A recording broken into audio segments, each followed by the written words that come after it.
Hi guys, welcome to my channel education file. और आज इस वीडियो में हम पढ़ेंगे critical analysis of education as a discipline. ठीक है, तो ये पर्टिकुलर टॉपिक है अंडरस्टैंडिंग डिसिप्लिन एंड सब्जेक्ट्स में। तो देखते हैं कि किस तरह से जो हमारा एजुकेशन है, इन द सेंस कि बीएड एमएड है या डीएलएड है या जेबीटी है, बीटीसी है, जिस भी नाम से आप जानते हो, तो वो डिसिप्लिन कैसे है। ठीक है, तो उस पर क्रिटिकल एनालिसिस करेंगे। मतलब ये एक ऐसे टाइप क्वेश्चन है, आपको बताना है कि एजुकेशन क्यों एक डिसिप्लिन है। तो सबसे पहले तो यही पढ़ते हैं कि क्रिटिकल एनालिसिस होता क्या है। तो क्रिटिकल एनालिसिस क्या होता है कि जब हम कोई भी चीज पढ़ते हैं, उसको अच्छे से समझते हैं, उस पर गहन चिंतन करते हैं और उस पर डीप अंडरस्टैंडिंग लेते हैं कि कोई चीज किस तरह से काम कर रही है, या उस क्रिटिकल एनालिसिस मतलब गहन विश्लेषण करते हैं कि कोई चीज क्यों है, कैसे है और किस तरह से काम करती है। तो क्रिटिकल एनालिसिस का मतलब है ये।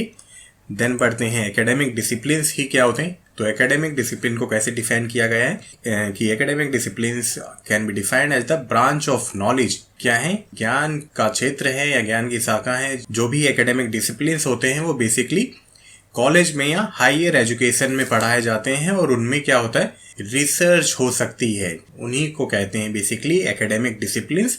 सब्जेक्ट्स बेसिकली स्कूल तक ही पढ़ाए जाते हैं। तो एकेडमिक डिसिप्लिन्स के एग्जांपल्स क्या हैं? साइकोलॉजी, एजुकेशन है ना, बीएड एमएड। फिलॉसफी भी हायर एजुकेशन में अलग से डिसिप्लिन के तौर पे पढ़ाई जाती है, इस पे भी रिसर्च होती है। मैथमेटिक्स भी अलग से पढ़ाया जाता है एज ए डिसिप्लिन। बायोकेमिस्ट्री भी क्या है, एक अलग से डिसिप्लिन है जो कि हायर एजुकेशन में है और इस पे रिसर्च हो सकती है। तो एकेडमिक डिसिप्लिन पे अलग से वीडियो है, तो आप वहां पे जाके और अच्छे से पढ़ सकते हो। चलो, अब डिसिप्लिन को डिसिप्लिन क्यों कहते हैं, तो उसकी कुछ एलिमेंट्स हैं, कुछ एट्रीब्यूट्स हैं, कुछ कैरेक्टरिस्टिक हैं या कुछ विशेषताएं हैं। तो डिसिप्लिन क्या होता है, उसका एक ओरिजिन ऑफ हिस्ट्री होता है, स्पेसिफिक फाउंडेशन होती है और वो काफी लंबे टाइम से पढ़ा जा रहा है और उस पर काम हो रहा है। ठीक है, वो कहीं से उत्पन्न हुआ है या ओरिजिनेट हुआ है। इन द सेंस देखो, या पहले एजुकेशन नहीं था, पहले बीएड एमएड नहीं थी। जिसको जिस फील्ड में ज्यादा नॉलेज थी, अगर आप हिस्ट्री उठा के देखो, जैसे किसी को धनुर्विद्या आती है, किसी को तीर धनुष चलाना आता है, तो वो उसी फील्ड में पढ़ाता था। जिसको वेदों की नॉलेज थी तो वो वेद पढ़ाता था। लेकिन टाइम के साथ क्या हुआ, ये समझा गया कि एजुकेशन को भी एज ए डिसिप्लिन पढ़ना चाहिए, ताकि जो टीचर्स हैं वो सभी पर्सपेक्टिव से बच्चों को अच्छे से पढ़ा सकें। तो इन द सेंस डिसिप्लिन क्या है कि हिस्टोरिकल ओरिजिन है, कोई स्पेसिफिक फाउंडेशन है और लंबे टाइम से हम उसको पढ़ते आ रहे हैं। डिसिप्लिन्स में और क्या होता है, डिसिप्लिन्स में होता है specialised accumulated knowledge. Suppose education में क्या है, स्पेशलाइज्ड एक्यूमुलेटेड नॉलेज है। मतलब हमें एजुकेशन के फील्ड में ही पता कि टीचिंग कैसे होती है, टीचिंग मेथोडोलॉजीज कैसी हैं, टीचिंग प्रिंसिपल या थ्योरीज कैसी हैं। तो हमें अपने क्षेत्र में सभी कुछ पता है और डिसिप्लिन की ये भी विशेषता है कि उसकी पर्टिकुलर स्पेशलाइज्ड एक्यूमुलेटेड नॉलेज है ना। मैथमेटिक्स में क्या है, उसकी अलग से अपनी नॉलेज है। साइंस में बहुत सारी चीजें आ जाती हैं, फिजिक्स, केमिस्ट्री, बायोलॉजी के फिर डिफरेंट ब्रांचेस हैं, बायोकेमिस्ट्री, बायोटेक्नोलॉजी, मेडिकल बायोटेक्नोलॉजी। तो सबकी अपनी अपनी अलग से नॉलेज है, अपनी अपनी थ्योरीज है। चलो, डिसिप्लिन और क्या है, डिसिप्लिन की अपनी थ्योरीज होती हैं, अपने कॉन्सेप्ट होते हैं। जैसे कि साइंस की अपनी कॉन्सेप्ट एंड थ्योरीज है, मैथमेटिक्स की अपनी फॉर्मूलाज, थ्योरीज, प्रिंसिपल्स हैं, एजुकेशन की भी अपनी थ्योरीज, कॉन्सेप्ट, मेथड्स हैं। और क्या है, डिसिप्लिन्स की अपनी स्पेसिफिक टर्मिनोलॉजीज होती हैं। जैसे कि एजुकेशन में क्या है, pedagogy word, curriculum, course evaluation, ये सभी क्या है, एजुकेशन से ही रिलेट करती हैं ज़्यादा। और सभी डिसिप्लिन्स में अपनी अपनी अलग अलग टर्मिनोलॉजीज होती हैं, तभी हम उनको डिसिप्लिन कहते हैं। गेटिंग माय पॉइंट, मतलब सबका अपना एक पर्टिकुलर एरिया है। चलो, डिसिप्लिन्स में क्या है, उनके अपने रिसर्च मेथड्स डेवलप हो गए हैं। क्यों हो गए हैं? क्योंकि वैसी रिसर्च रिक्वायरमेंट आई है। तो सभी डिसिप्लिन में अपनी अपनी अलग अलग रिसर्च हो सकती है, क्योंकि टाइम के साथ वैसी रिक्वायरमेंट है। और क्या होता है, डिसिप्लिन्स की अपनी रिसर्च मेथोडोलॉजीज होती है। सपोज मैथ में, अगर मैथमेटिक्स में रिसर्च करनी है तो उसकी अपनी अलग प्रिंसिपल थ्योरीज होंगी कि किस तरह से काम स्टार्ट करना है, किस तरह से फॉलो अप करना है या कैसे अप्लाई करना है नॉलेज को। साइंस का कोई सब्जेक्ट है या इवन बायोलॉजी का सब्जेक्ट है तो उसकी अपनी रिसर्च मेथोडोलॉजीज होंगी, अपने तरीके होंगे, अपने टूल्स एंड टेक्निक्स होंगी। मरीन बायोलॉजी है तो उसकी अपनी रिसर्च मेथोडोलॉजीज होंगी। तो डिसिप्लिन्स क्या होते हैं, सबकी अपनी अलग अलग रिसर्च मेथोडोलॉजीज होते हैं। तो ये थे डिसिप्लिन के कुछ एलिमेंट, कुछ कैरेक्टरिस्टिक और कुछ एट्रीब्यूट जो कि एक डिसिप्लिन को डिसिप्लिन बनाते हैं, एक विषय को एक विषय बनाते हैं। अब एजुकेशन एक डिसिप्लिन क्यों है? देखो, अगर आप एजुकेशन को बहुत ध्यान से देखोगे तो एजुकेशन में कोई सिंगल चीज नहीं है। एजुकेशन सभी चीज़ों से मिलके बना है, जैसे कि साइकोलॉजी भी है, फिलॉसफी भी है, सोशोलॉजी भी है, एंथ्रोपोलॉजी भी है, मैनेजमेंट भी है, इकोनॉमिक्स भी है। अब ऐसा है क्यों?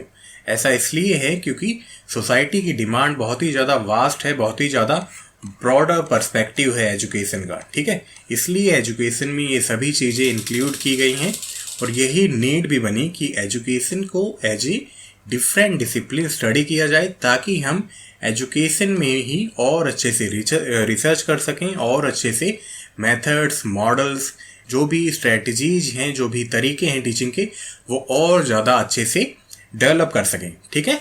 इसीलिए एजुकेशन को एज ए डिसिप्लिन पढ़ा जाता है, क्योंकि एजुकेशनल नीड्स हमारी बहुत ही ज़्यादा कॉम्प्लेक्स है। इसलिए एजुकेशन में ये सभी चीज़ें हमें पढ़नी पड़ती हैं। चलो, अब एजुकेशन डिसिप्लिन है क्यों? देखो, अब एजुकेशन की भी अपनी थ्योरी है, अपने प्रिंसिपल्स हैं, है ना। डिफरेंट थ्योरी हैं टीचिंग मेथड्स की। एजुकेशन की सोशल नीड है, बिल्कुल है। सोसाइटी के बेस पे भी एजुकेशन में चीज़ें चेंज होती हैं और नई चीज़ें इंक्लूड होती हैं और मॉडिफाई होती हैं टाइम के साथ। रिसर्च की जा सकती है एजुकेशन फील्ड में, बिल्कुल की जा सकती है। बहुत सारे रिसर्च टॉपिक हैं एजुकेशन में, ICT, inclusive education, gender role, है ना, वर्क एजुकेशन, वोकेशनल स्टडी, तो ये सभी पे रिसर्च की जा सकती है। एजुकेशन में अपनी स्पेशलिटीज हैं, है ना, अपनी टर्मिनोलॉजीज हैं। चलो, फिफ्थ पॉइंट है कि एजुकेशन के अपने डिफाइंड फंक्शंस हैं या डिफाइंड कार्य हैं, ठीक है। और इसका एक पर्टिकुलर या ऑब्जेक्टिव है, क्लियर ऑब्जेक्टिव है, पर्पस है। जैसे हम लोग क्यों पढ़ रहे हैं? हम लोग BEd इसलिए पढ़ रहे हैं कि अच्छे टीचर बन सकें, है ना। CTET क्लियर हो, CTET के बाद आप टीचर बनो। किसी ने MET करी है तो उसका नेट क्लियर हो, वो कॉलेज में या डिपार्टमेंट में जाके पढ़ा सके। तो अपने अपने फंक्शंस हैं, क्लियर फंक्शन है बहुत ही ज़्यादा, और क्लियर ऑब्जेक्टिव हैं, सबके अपने पर्पस हैं। चलो, एजुकेशन का थियोरेटिकल पर्सपेक्टिव भी है और प्रैक्टिकल पर्सपेक्टिव भी है। मतलब हम इसको अप्लाई भी कर सकते हैं रियल सेटिंग में, है ना। थ्योरीज पढ़ के हम उसको अप्लाई कर सकते हैं। जो भी थ्योरीज हैं साइकोलॉजिकल या जो भी सोशोलॉजिकल थ्योरीज हैं एजुकेशन में, जो भी हम पढ़ते हैं, उसको हम क्लासरूम में सच में एक प्रैक्टिकल पर्सपेक्टिव से उसको अप्लाई कर सकते हैं किसी भी लर्निंग सेटिंग में, किसी भी लर्निंग एनवायरनमेंट में। इसलिए एजुकेशन एक डिसिप्लिन है। चलो, नेचर क्या है एजुकेशन का, कैसी प्रकृति है? तो एजुकेशन का अपना स्पेसिफिक ऑब्जेक्टिव है, स्पेसिफिक पर्पस है। एजुकेशन क्या है? बहुत ही ज़्यादा कम्प्रिहेंसिव है, मतलब व्यापक है, सभी एरिया को टच करता है और बहुत ही ज़्यादा कॉम्प्लेक्स भी है साथ में, है ना। बहुत ही जटिल है, पढ़ाना इतना आसान नहीं है। पढ़ाने के लिए सीखना ही इतना आसान नहीं है। We are learning to learn. Education का बहुत ही ज़्यादा ब्रॉडर मीनिंग है ना। जैसे कि हमने पढ़ा, अलग अलग पर्सपेक्टिव से हमें चीज़ें पढ़नी पड़ती हैं, अलग अलग एलिमेंट के जरिए हमें चीज़ें समझनी पड़ती हैं। एजुकेशन में एक लर्नर क्या पढ़ता है? अभी हम लोग हैं तो क्या पढ़ रहे हैं?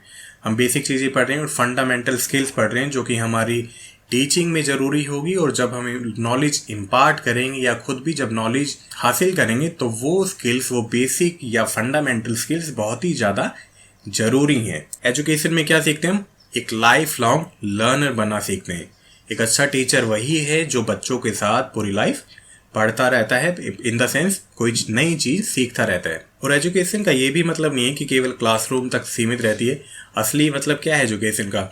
कि एक कंप्लीट ह्यूमन बीइंग बनाना, ठीक है, जिसमें सभी वैल्यूज हों, डेमोक्रेटिक वैल्यू हों, सोशल वैल्यूज हो, साइंटिफिक टेम्परामेंट हो, लॉजिकल रीजनिंग हो, उसमें अच्छी मानसिक और शारीरिक स्टेट हो, ठीक है, और भी बहुत सारी चीज़ें हैं। तो एजुकेशन का नेचर बहुत ही ज़्यादा ब्रॉडर है, मतलब बहुत ही ज़्यादा कॉम्प्लेक्स है और बहुत ही ज़्यादा कम्प्रहेंसिव है, मतलब व्यापक है। होलिस्टिक डेवलपमेंट चाहता है एजुकेशन की बच्चा जो भी लर्नर है वो सभी फील्ड में अच्छा हो सके। चलो, देन है development of education as a discipline. अब कैसे एजुकेशन डिसिप्लिन बना, ये देखो। तो पुराने टाइम से ही क्या है, टीचिंग बहुत ही ज़्यादा प्रेस्टिजियस प्रोफेशन है, बहुत ही ज़्यादा आदर सम्मान मिलता है ना। इंडियन हिस्ट्री में क्या है, टीचर्स के लिए बहुत ही ज़्यादा अच्छी जगह थी, या टीचर को बहुत ही ज़्यादा रिनोन प्रोफेसर माना जाता था। मतलब जिसमें कैरेक्टर है, जिसमें वैल्यूज हैं, जिसमें एक किसी को चेंज करने की एक पावर है, ठीक है। तो एंशिएंट टाइम से ही गुरु के लिए हमारे मन में बहुत ही ज़्यादा आदर था। हो सकता है वो टाइम के साथ चेंज हो गया हो, लेकिन still teaching is a very noble and prestigious profession. तो मॉडर्न एरा में क्या हुआ, धीरे धीरे जो भी कमीशंस आए, जो भी रिपोर्ट्स आए, उन्होंने बहुत ज़्यादा ज़रूरत समझी कि टीचर एजुकेशन को जगह मिलनी चाहिए और जो भी टीचिंग स्किल्स हैं, जो भी मेथोडोलॉजीज हैं, जो भी पढ़ाने के तरीके हैं, वो चेंज होने चाहिए टाइम के साथ, ठीक है। और वो प्राइमरी लेवल से लेके हायर एजुकेशन तक चेंज होने चाहिए। मतलब प्राइमरी के जो टीचर हैं उन्हें भी चेंज होना चाहिए और जो हायर एजुकेशन में पढ़ाते हैं उन्हें भी चेंज होना चाहिए।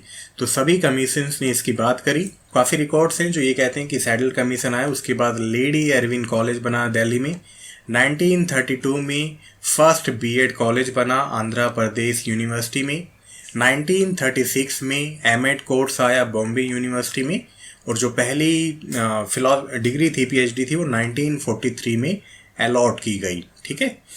तो आप देख सकते हो कि धीरे धीरे किस तरह से एजुकेशन एक डिसिप्लिन की तरह आगे आया। क्यों आगे आया? कि ऐसी ज़रूरत थी ताकि उसको अच्छे से समझा जा सके, सभी पर्सपेक्टिव को टच किया जा सके और उसमें और ज़्यादा अच्छे तरीके से रिसर्च हो सके अलग अलग फील्ड में, ताकि जो भी लर्नर की डाइवर्स नीड हैं उनको पूरा किया जा सके।